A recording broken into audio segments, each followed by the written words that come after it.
Okay, let's jump into this, shall we? So let's just catch up. Season 1 received 20 Primetime Emmy Award nominations, becoming the most nominated comedy in Emmy Award history. Ah. That's not accurate. Is not? First year show, not ever. Like first year? Freshman. Freshman show. Freshman. Yeah. Thank you, sir. Yeah. Ever, okay. Sorry about that. Oh, that's. And it won 7 Emmys, is that right? I I think so. Swept the board of the Critics' Choice, Screen Actors Guild Award for Best Comedy Ensemble. There's so much talent expressing itself in this show in every department, winning for editing, casting, sound, producing. But Ted Lasso is out there winning people's hearts. Yeah. And I think maybe it's because what comes from the heart goes to the heart. But let's see.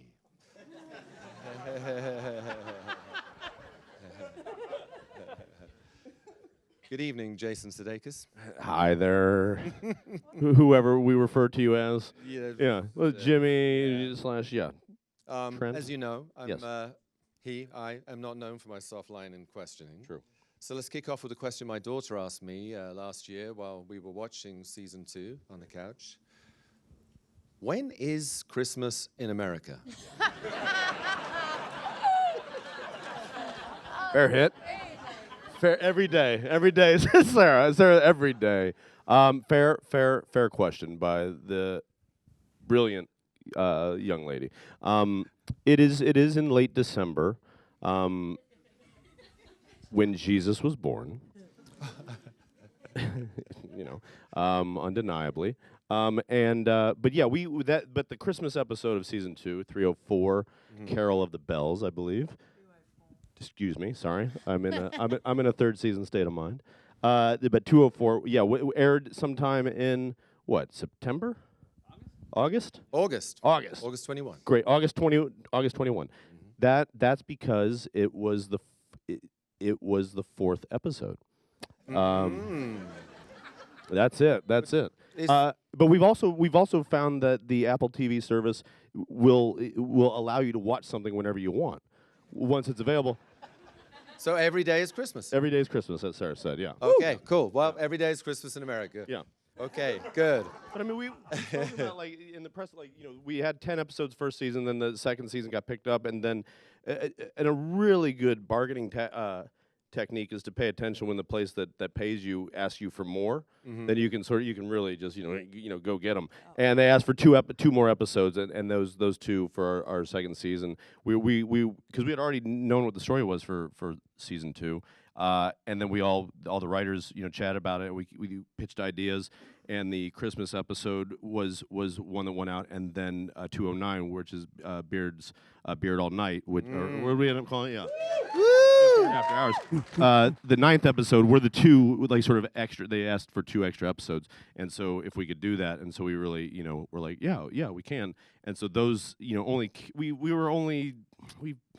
would you say, like they'll carry 10% of the season's narrative. They were more like standalones, but yeah, that's why Christmas in August exists. Cool. So just jumping over there to Cristo Fernández, the man inside, Danny Rojas. Yes. Cristo, how did it feel being such a lovable character in season 1, then opening up season 2, finding out that Danny Rojas is a dog murderer? Well, when I found out about that, I was laughing a lot. And then I was like, I shouldn't be laughing. But no, I think it was a great moment. I'm so happy it happened, and it allowed. Okay, yeah, I still think of myself. Not sure if I but no, it was cool to see another aspect. Dead dog? And no, the dead dog. No, no dogs or animals were hurt True. during the shoot of this. It was just cool to see another side of Danny that was not shown somehow in season 1, and just to realize that in life, not everything can be all the time smiling and positive. Sometimes life brings you moments dogs. that can be tough, like killing a dog. And I'm so happy in that aspect that's the thing Danny went through, and also it was the beginning to meet the great character of Dr. Sharon, and then Yeah. Yes, yes. and it was the beginning of a great exploration in our season, which is mental health. And I'm happy to have and grateful to have that moment and having done it through Danny Rojas. Yeah. And thank you. And Sarah Niles, Dr. Sharon Fieldstone.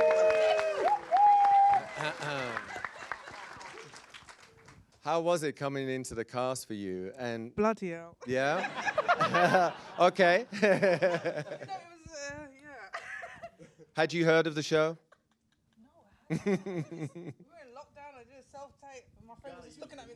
It's Oh, literally sorry. in your hand. Yeah. Hello. I'm using my Shakespeare voice. No, yeah, I did a self-tape lockdown. My friend who was helping me was kind of looking at me like very strangely, like, you haven't seen this. What have you been doing with your time?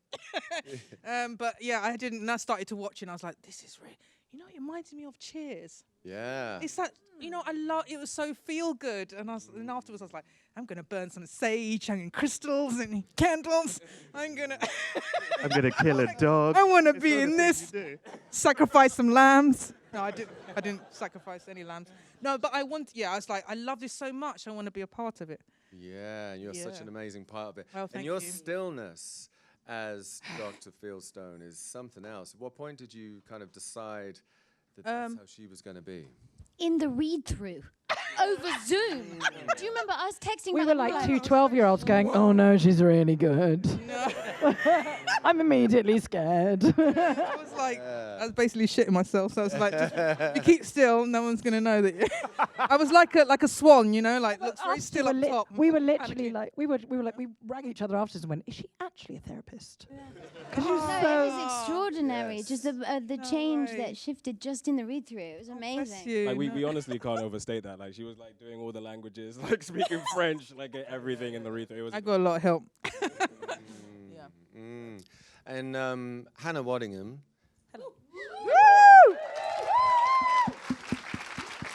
Just want to sort of say, you know, thanks for being on the planet at the same time as the rest of us. You know, cheers for that. And Juno Temple. So, like seeing Rebecca Welton and Keely Jones and you two fall in love all at the same time, on screen, off screen, is kind of an extraordinary moment, I think, and it feels important. How does it feel? Like one of the greatest gifts that could happen in this mad industry, right? I actually don't really know what to say about it anymore because it is so kind of in there for good with us both that I don't think I know it sounds really cheesy, but I genuinely don't think either of us can express it properly Well, try. because we're And we're here, you know, give it a go.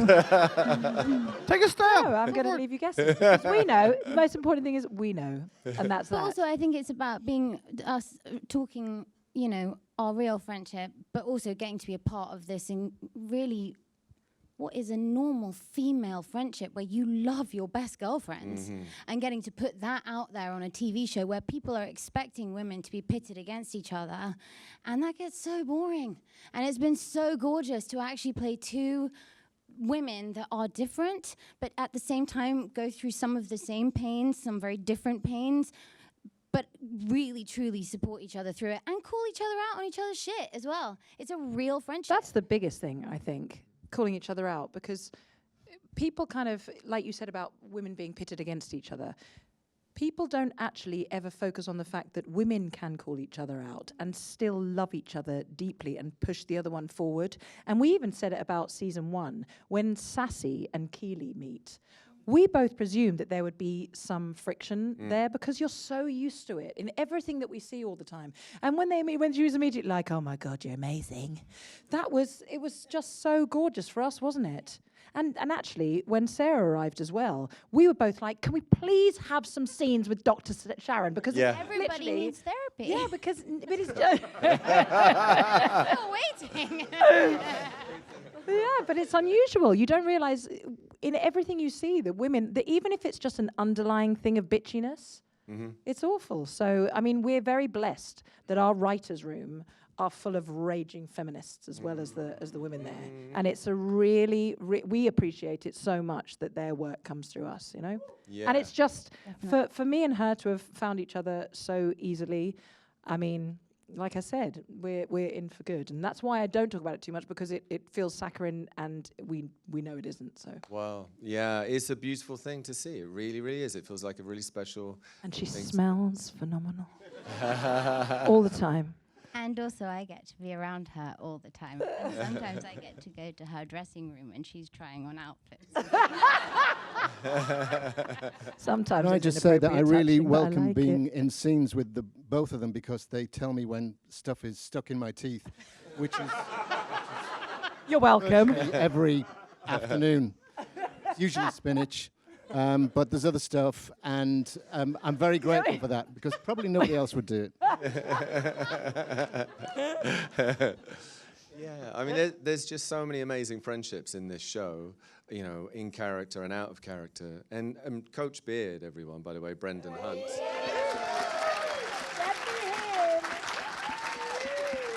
Yeah. This guy. And I'm just, you know, that relationship, that friendship just feels, it kind of almost got like an angelic kind of nature to it in a way, I think. A little bit like, you know, Clarence was Jimmy Stewart sort of vibe, you know what I'm saying? Nice. And yeah, thanks, yeah. And I was just wondering, you know, with your friendship, how has that informed the two coaches and you know, the heart of the show? You know, every time someone asks that question, I feel like we get a little bit closer to revealing that we don't like each other. I feel it's going to become obvious at some point. Like, we I don't even have to say it. People just sniff it out. You know, and then Apple's going to get mad and Yeah, it's gonna yep. throw off their campaign. Yep, and stuff. that's true. They got to be on opposite sides of the poster. Okay, we'll throw on the charade a little bit longer. Here we go. Well, I'll sit like this. That'll help. These two are friends. I mean, I don't know. I mean, I think the main part of our relationship that is in Beard and Ted's relationship, I think, is how little needs to be said. You know, like it's sort of there's minor mythology has grown a bit out there that like me and Jason are like best friends who've known each other forever, and like he's fine. I agree. But we do like each other, and we always have since we met each other. But we would also then go, you know, a year or more without seeing each other or talking to each other because our lives were going different places. But then we'd see each other again and right away like, hey, you know, and pick up where we left off. And I do think that is part of what's there for Beard and Ted. Just this element of like, well, we don't really have to say much. There's already something there, and we both know it's there, and it's more than a little sexual. Thank God for that. You can't cancel that out either. I mean, the camera's right there; it sees. Yeah. So we just kind of carry that sort of a bit of a like, I don't know, intimacy understanding that is kind of just there, and it's very helpful because it mitigates rehearsal. Yeah, sure. Yeah, yeah. I mean, brass tacks. It's also it is legitimately how I came to understand the small level of soccer / football that I do was through Brendan. I mean, that's why we did the initial commercial. That I was like, oh, can I bring two people? They're like, sure. And I was like, and my manager was like, who are you bringing? I was like, oh, Joe Kelly and Brendan Hunt. Who's Brendan Hunt? He knew Joe because Joe and I had done Second City together.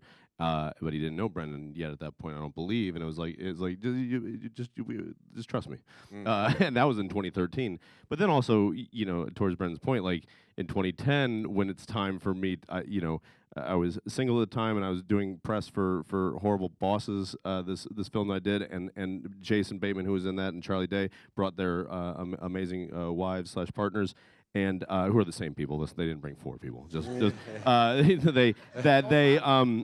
I was like, oh, I want to bring who I view as one of the all-time great +1s ever, and that's my buddy Brendan Hunt, because Brendan is self-sufficient.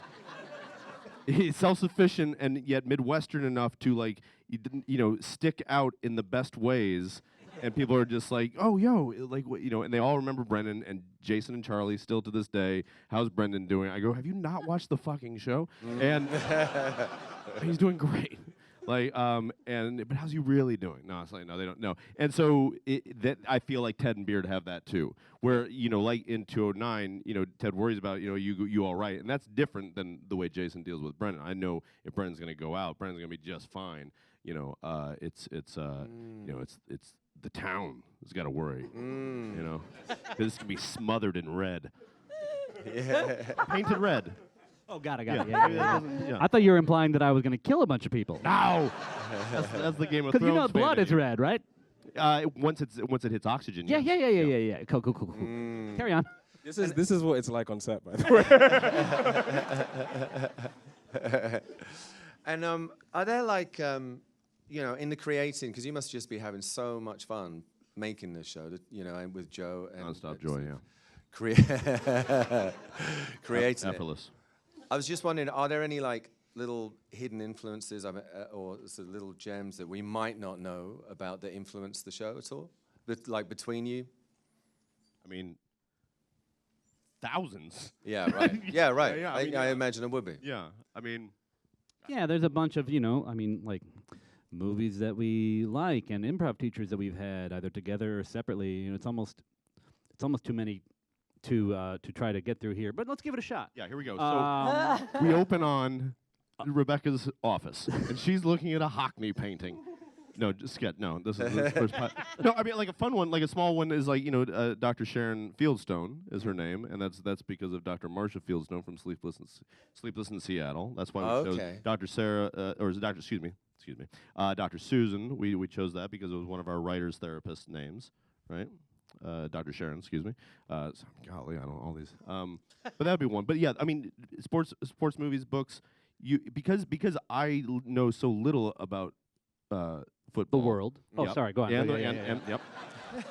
that metaphor comes in quite a bit. And so one thing we talked about in the first season of the writers' room is that Ted's reference level, and especially Ted and Beard's collective reference level, is our room's reference level.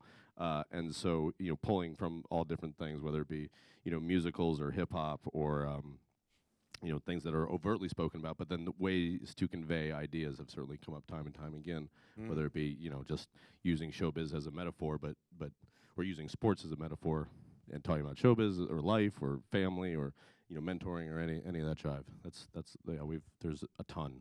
Yeah, there's a musicality to this show that I think is incredible. Not least, obviously, the music. You open up on the funeral episode with "Color Me Bads, I Want to Sex You Up," and then going through Rick Astley's always poignant, but didn't realize they were so poignant in those lyrics, and then ending up with Nick Drake's mum, Molly Drake, singing "I Remember." He wasn't even a signed artist at the time, and it's it just sort of crosses that whole breadth of humanity. And so okay, so for those 3 examples, "I Want to Sex You Up" was me because it's a hot fucking song, and it's from the new, it's from the New Jack. Hot scene, by the way. Hot scene. You don't know. We had 9. We find out at the end. Beard. Sam and Rebecca kiss, and then 9. Yeah, they do. Yeah, they did. Kiss, door slam, credits. Then Beard has his night, and then we open up, and that song is from New Jack City. The soundtrack of, and it's just a sexy fucking tune, and then the who picked Was that Bill or somebody picked the Rick Astley song? 'Cause we were thinking of a. I think Jane picked it in the end. Jane Yeah. Becker, among our many great writers, who wrote that episode.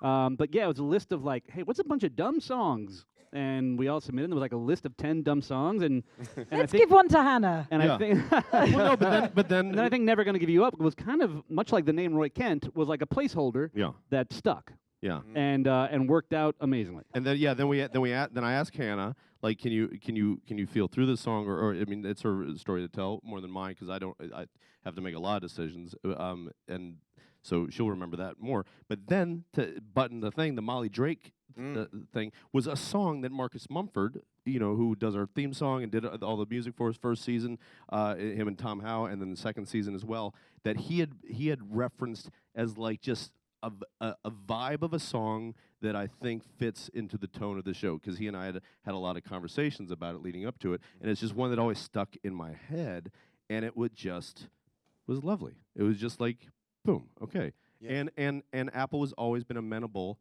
unlike other streamers, like they don't give a shit about like the exit song when you leave the theater. Like filmmakers really care about that song that you leave, so much so that Radiohead has exit music you exit a theater to. Like it's like an idea, and streamers are just like, okay, here, don't leave. Here's the next episode, as opposed to like letting you land, right? And so Apple has let us land. So we've had to pay a big chunk of change for some of our final songs that are maybe only 5, 6, 7 seconds, and Apple's always been cool with it, and Warner Brothers has been cool with it, and that was that one there. So those influences all come from all these different places, and you just have to be open to them as a person, helping make these decisions to doing that. Mm-hmm. And I think that episode is just like such a great demo of the show. It's a piece of art. I really think it is a piece of art, that episode, and right the way through, I'm just thinking, hello, Phil Dunster over there. Mate. Just yeah. I'm just thinking in the scene at the wake when Jamie says that he loves Keely, is just one of the most beautiful moments. I think it's such a stunning moment, and I just wanted to point that out. All right, cheers, guys. Good night. That's Agree to disagree. And Brett Goldstein, he's here. He's there.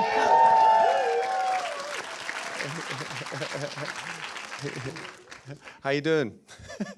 Good to see you. Yeah. Good to see you too. Jimmy Crim. Yeah. Jim Criminy.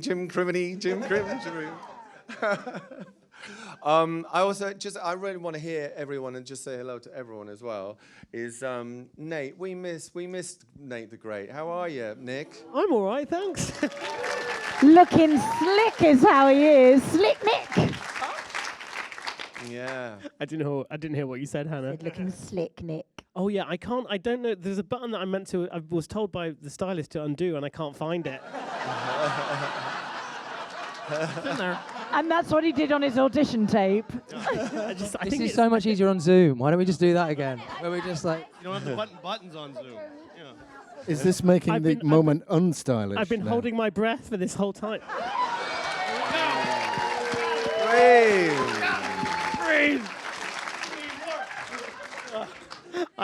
I hope he's happy. He's not here. How are you? Oh, I'm fine, thanks. Now I'm fine. Yeah, I'm good, thanks. Thanks, Jimmy. How's it been going over to the dark side?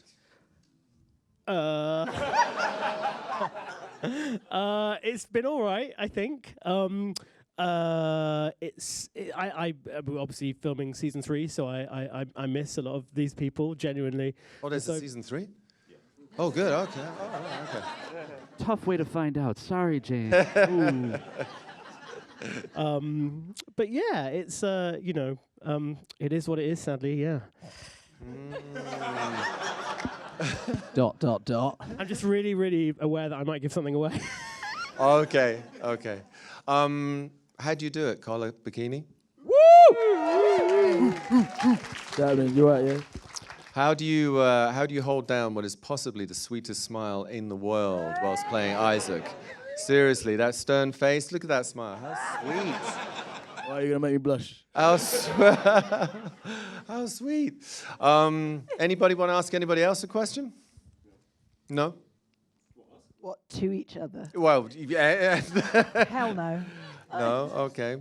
I just lost my place for a second, so I was just doing a little holder. Jimmy, I would just like to say that my wife, Mary, is in the audience. It's her birthday today. Yeah. I just wondered. Birthday to you. Yes. Happy birthday to you. Accept our love. Happy birthday, dear Mary. Happy birthday to you.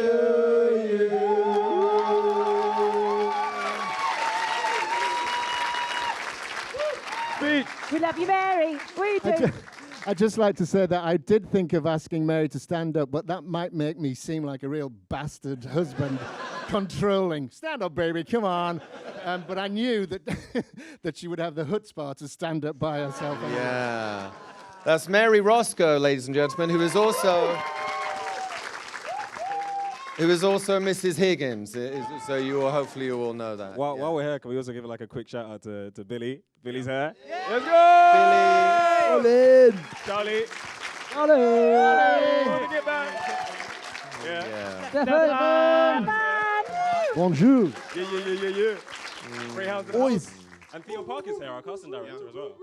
Yeah, Theo Park, our casting director, is here as The well. great Theo Park. Thanks for the job, Theo Park.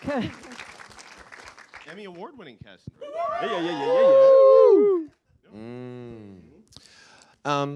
Fathers. Ooh. Whoa. I'm just, interested in the theme of fathers within the show, and there's a moment I remember when obviously Ted is a father and he's a coach, and he says, I love coaching, but for me success is not about the wins and the losses. It's about these young fellas becoming the best versions of themselves, both on and off the field. But it's not always easy, but neither is growing up without someone believing in you. How does that make you feel, those words? You know what I mean? Like, that it's serious stuff, right? I mean, it's a comedy, but it's deep. It goes deep. Are you asking me that question? Or, yeah. I think scientifically speaking, majority of us here have fathers. But, biologically, right? Yeah. We've had fathers. Brett might not know. Yeah. How babies are made, you mean? Like, okay, yeah. No spoilers. Yeah. But yeah, I mean that's one of those metaphors. Coaching, sports is a great metaphor for leadership, mentorship, fatherhood. I mean just parenthood in general. But yeah, there's something about the state of affairs with men being sort of given these examples in society or in their home or in art that I personally have been a benefactor of many opposite examples of, and yet they come from these places that are known to house and create toxicity, and for whatever reason I got to be confronted with the other version time and time again, or at least maybe was lucky enough to constantly choose a different path. Doesn't mean I've executed every single time, but I've known I've had the option. Much like things we're doing this season, or that Nate was like that opportunity where you have a path to go this way or that way. And so there's the whole heaping shitload of father stuff in the show. I mean, he was trying to say. Yeah, exactly. Yeah. And I mean, never more personified by the really unforgettable performance of Kieran O'Brien, who plays Jamie Tartt's father. How was that, Phil? Like when you actually got to play with Kieran, because that was kind of extraordinary. Yeah, it's funny in a sense. Whilst it's Jamie's biggest moment in the season and arguably the show, it was sort of Kieran made it a lot more straightforward by just he was sort of this like wind up toy that just never stopped. He was just bouncing off the walls the whole time, and he made it a lot easier. And he did it in season 1. There's one scene that you see him when Ted's walking past, and you see him, you know, having a go at Jamie. And like that was an afternoon, an entire afternoon that Kieran was just like bouncing off the walls and like. Yeah, he walks literally. He's like this in between. Yeah. You're trying to give him notes, being okay. So here's what's going on, but you haven't seen him in a while, and he's just like, here's a coffee, sir. Here's a coffee. Oh, right? I mean, I'm not wrong, right? That's like straight up. Where you're just like, It's fucking great. Yeah, and you're like, you're like, oh, he started. Oh, we started. I didn't. Okay, right. He's in. Right. Okay. Yeah. Yes. Yeah. And again, that's Theo saying Theo. like, hey, watch. With these parts will always be. Here's 6 people, but here's who you want. and she's always right. But go ahead, Phil. No, but I think that he also what he did, and I think that anybody who has come on onto a sort of show that has already been going for a few months, and you're coming on for a day or just a really short amount of time, can attest to. It's really hard to just lock your wheels into the tracks and and make an impact like that. And he did that with me in such a way that he found this sort of weirdly paternal thing with me, so that when we started, he started like, pushing me around in the scene. That's not me doing like popping and locking. That's just, yeah. It was maybe it was me popping and locking. I don't know. I don't know. I don't know. If anyone knows, please do say. But yeah. So basically, in answer to your question, I think I forgot what my question is, but it was he made it a lot more straightforward, and it meant that. And to be honest, everyone when we did that was so good at it's a locker room, so it's normally there's a lot of energy going on when we're shooting locker room scenes, and it just felt like that day there was a real reverence towards that, and I'm incredibly grateful for everybody who was there. And then it leads to this opening up, that brief Yeah. moment With where Brett. you see Roy and Jamie have the which I don't know about you guys, but that had me in floods. Yeah. That beat, and I get to act with both of these beautiful, brilliant humans on a regular basis, and I was destroyed by that moment. I thought that was really profound, following that mayhem into this kind of, oh, he gets it, he understands. Okay. You're a nice girl.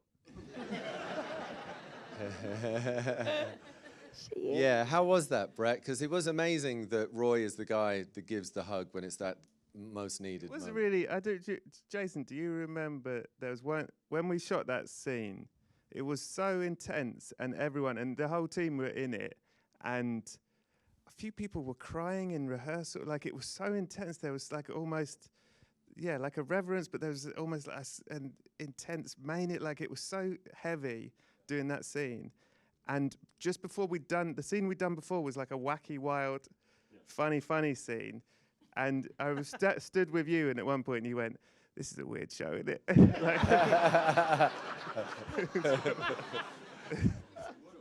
Yeah, I think because it's the one where we all walk in. I mean, and to do it in the dressing room at Wembley, and we had just done walking into Wembley, like this big, like we're getting to perform, getting to play Wembley, and pretend to be, a football team and a coach and all that. And yeah, it was one of those crazy moments where you're just like, what the fuck are we? What is this? What are we? What a silly, weird show.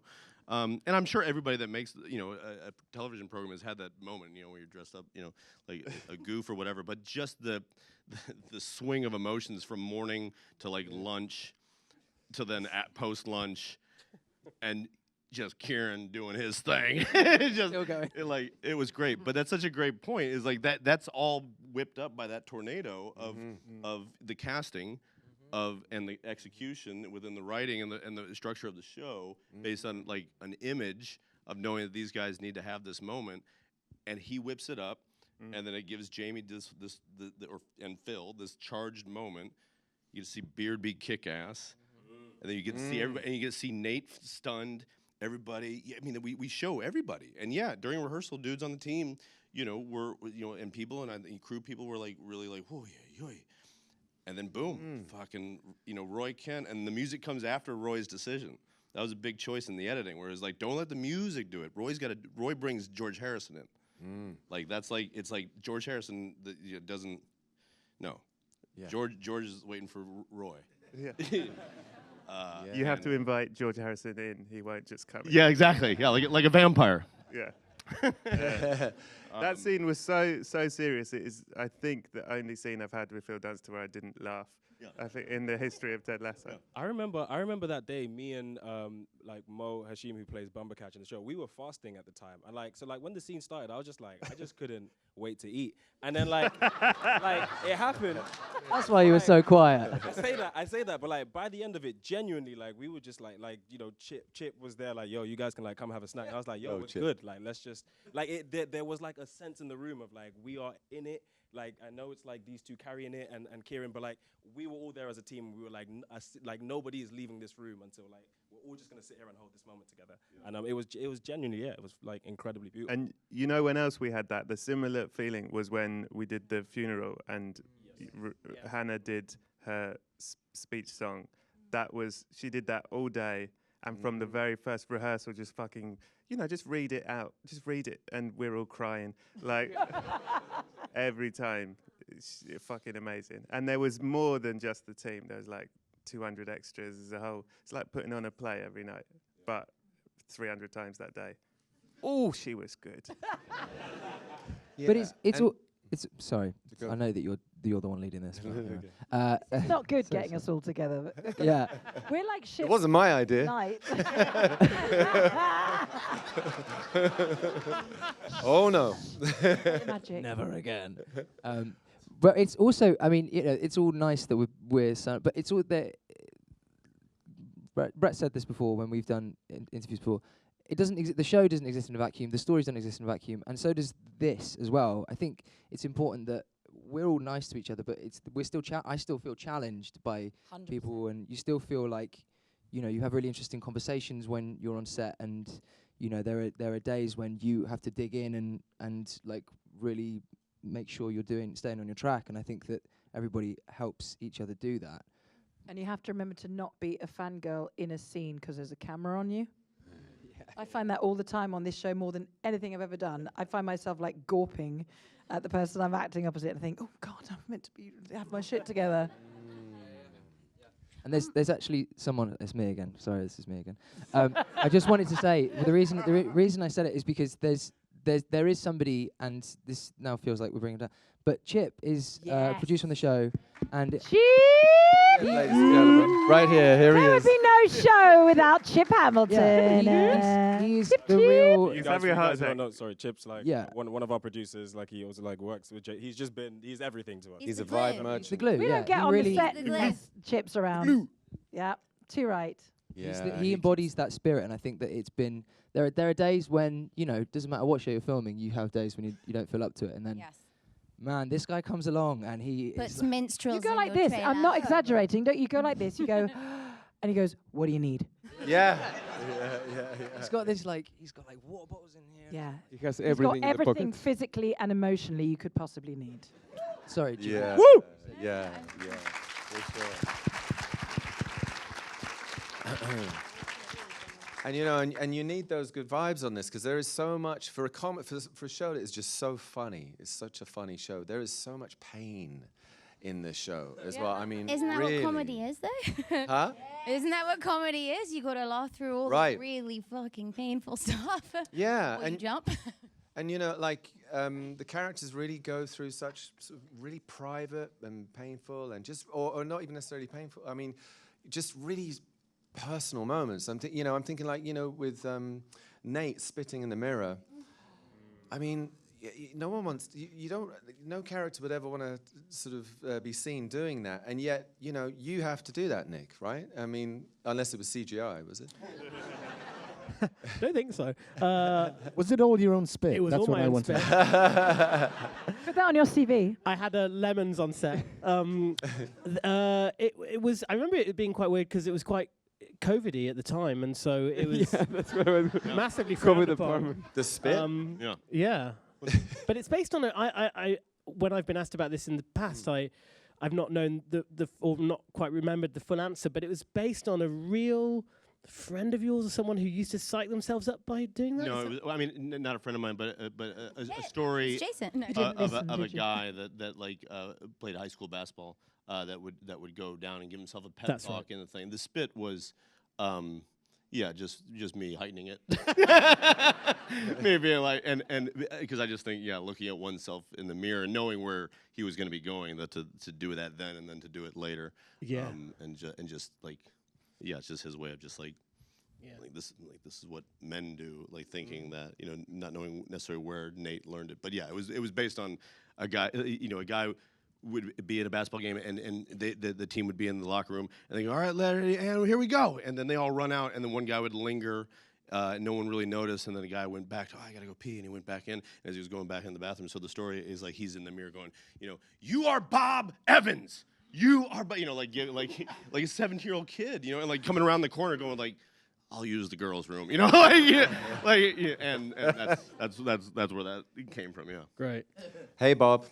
I changed his name. Okay. It's Robert.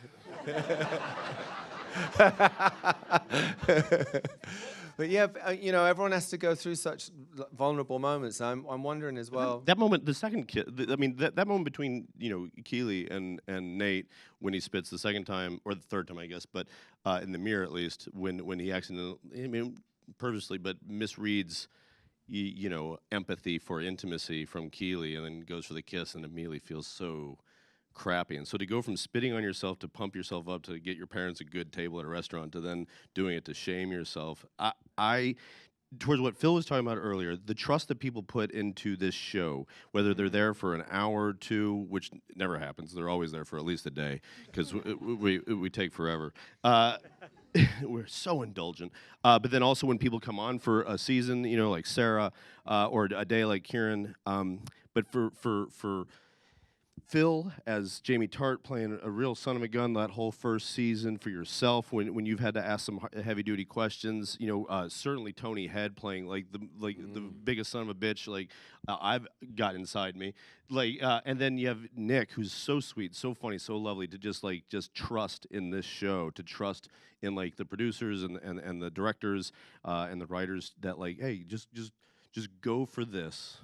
Without kill it and to kill it, and it's so that trust, when you see it shown to you and given to you, you can't help but give it back. If you don't, I think that's a sin. That's a creative, cardinal human sin to not return that energy back to him. And so then it's just vibrating around, I think, amongst any of us, and it depending on, and I think that's what 4K television is really allowing for people at home. And especially the quality of streaming coming off of Apple TV, both in the app and... That's from the heart, guys. That's from the heart. Juno, how did you feel when you first read the scene where Keely is in bed watching her phone on her own, and Roy arrives? Masturbating to a man crying. Come on, the girl. Oh, is that what you were doing? I mean, don't you all? It made me laugh out loud, especially the beat with the throwing of the phone, because that's something that I haven't done in that exact situation. But I'm quite good at being late in cars to go places. And I remember once answering the phone from my agent, and I was supposed to have been in the car about an hour ago. And my immediate reaction was to throw my phone across the room because I saw how late it was and it shattered. And so that immediately made me laugh, that you would throw your phone and be like, oh, yeah, I thought we were going to get robbed. And it's like, okay, that was weird. What are you doing? And so that I really related to just immediately. But then I thought there was something so, again, brilliantly written about that scene where it's really funny and then ends up being quite profound, of a woman saying to a man, it's okay to have a gentle side, to have a vulnerable side. In fact, it's really sexy to have both, because sometimes I want a man to hang out with me and sometimes I want a vulnerable, more boy-like person to hang out with me. Like sometimes you want it to rain and sometimes you want it to be sunny, right? And so that scene was kind of, I think it covered all that grounds, and we had a really good time doing that scene and covering all those bases, and then also getting to be like, Jamie Tart? I know, it's okay. But that discussion happens in that scene also. And then it ends up with it being ultimately they fall back into bed together. So it's like an entire play in one scene. And it was really hot. Yeah. Again, Google men crying. Close the door. Yeah, it just feels like, again, like one of those important moments, and I really think that, and you know, and I just love the way that Roy Kent says, "Were you having a wank?" But so accepting and lovely. What was that line? Watching people have sex in the woods. Yeah. 'Cause I could never be that open. I could never be that free. I could never be that free. I could never be that free, yeah. Yeah. Which was Jamie Lee, I think. Yeah, I'm that's pretty sure. a Jamie Lee joke. Yeah, Jamie Lee joke. Yeah, it's amazing. And Collar, like, you know, there's that smile. Yeah. How has it been for, you know, with Isaac, like starting off in season 1 as a bully, and then, you know, moving through to like team captain? Well, Yeah, man. Oh, But you're was so that bully empathetic. psychic or with something? Nate a little bit, you know, and then going to team captain. Is it is it? I ain't got no idea, can't lie. Well, it was alright, yeah. I mean, yeah, it was great. I didn't know until late on, until like the day before, and I was like, sweet. Yeah, nice one. Yeah, Isaac's journey's been great. Yeah, he's turned into a fine gentleman. He sure I has. kind of like him a little bit. Yeah, for sure. And Jeremy, I'm just, you know. Yes. I'm not sure this is working, is it? Oh, it is, yeah. Like us. How has it been for Higgins, like going in there with the Diamond Dogs, and just, you know, he just always seems to say the right thing. He's a super wise guy, isn't he? Don't you think? Yes, I think sort of accidentally. I think it's just because he's one of the few characters who's in a sort of stable relationship, and he's not going to, you know, suddenly get addicted to crystal meth. But that would be a great storyline. Or is he? Or spin-off series. Or is he? Breaking Higgins. Or just microdosing mushrooms. I could see Higgins doing that. Yeah.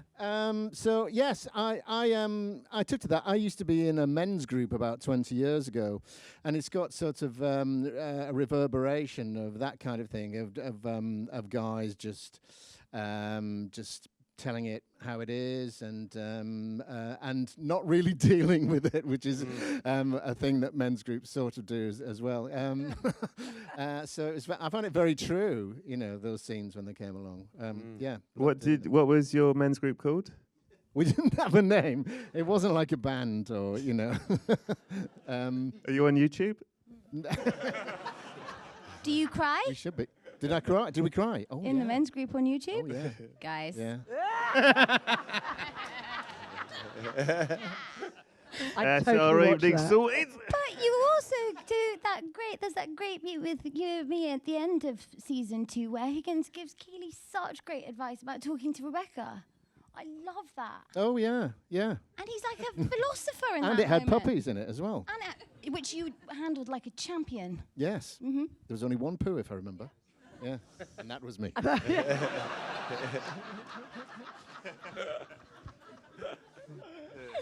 quite small. This is why filming takes so long. And has Rebecca Welton changed your life, Hannah? Like, you know, playing her and going from being kind of having to conceal that trauma through the breakup with Rupert, and then, you know, going from some revenge and then just opening out. I don't know whether she's changed my life in terms of my own emotional stability, but she has in terms of, for the first time ever, feeling like I'm playing somebody who feels like a friend who I need to honor. And I will struggle deeply to not be walking along with her. Anymore.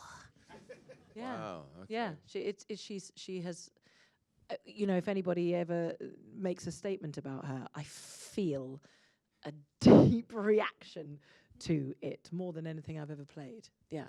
I felt her rippling through my bloodstream from day one. And it's been a weird thing, like not even feeling like you're kind of on and off, working and not with her. So yeah, I'm genuinely, and I can't speak for the others, but I'm really gonna struggle to not be walking on with her. But anyway, fun and games. I love her. And I felt a huge responsibility for men and women of a certain age who are lost. And, you know, it's not always the ones that have kind of let themselves go, the kind of stereotypical thing of, oh, somebody's struggling, whatever. The ones that try and present a strong exterior are often the ones that have had their hearts smashed on the floor, and I wanted to honour that mostly. Yeah. And I think, you know, women in particular have spoken to me about the character of Rebecca and what she's gone through. And it really does feel like this is a healing energy that's going out there, you know, by people watching this. It's a serious thing. Yeah, and I take it very seriously, and I hope people know I do, because the most response I get is men and women coming up and saying thank you for highlighting that it's difficult, and that you can be presenting one thing and go home and be desperately lonely and have to pick yourself up the next day. And that's why I'm an absolute stickler for all her appearance has to be absolute. I mean, and literally, like, the wardrobe department are like, Han, we have taken away 0.5 centimeters on the side of that skirt. We can't take any more. And I'm like, no, you can, because it means something to me. Or the things on her desk, that she's a bit precise about things, because it adds a layer of, you know, granite that nobody can penetrate, because if they do, she'll not be able to cope. Yeah. And the I choice like, what, baby? of how much biscuit you eat. Yes. Yeah. How That's a much? big one. How many crumbs are on the on the desk that she's had a particularly dodgy morning? You know. Yeah. And you know, I'm also just thinking with Dr. Sharon Fieldstone in that scene when Ted says, "Okay, I'll tell you everything," and it's where it's just so powerful, isn't it? That moment, and there's a moment in it when Ted says that from then on he made a decision that he was never going to let anybody go past him without understanding that they had some pain inside of them, right? Yeah, something like that. Yeah. Knowing that someone's dealing with stuff, because life's hard. Yeah. I mean, look, people a lot smarter than me have said versions of that for centuries, and we forget it sometimes within ourselves and as a culture. But it's the truth. It's the truth. And it takes Dr. Sharon to help him get there.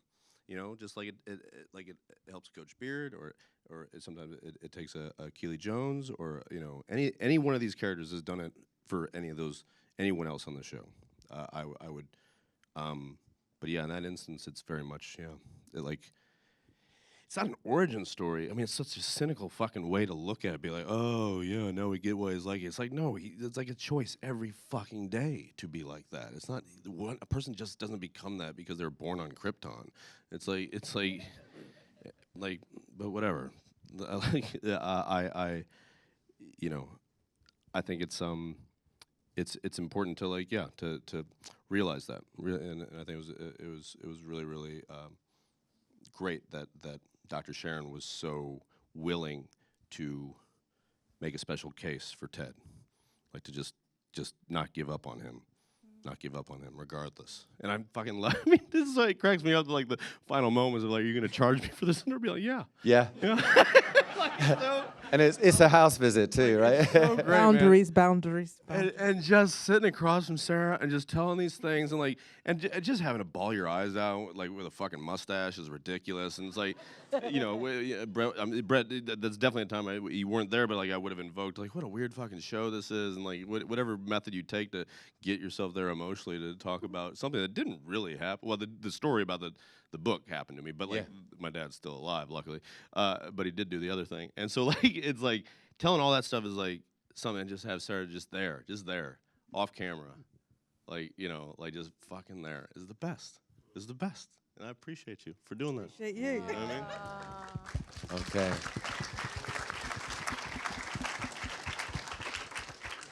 You know, we're out of time. We're out of time. So there we are. Let's not end on something so nice.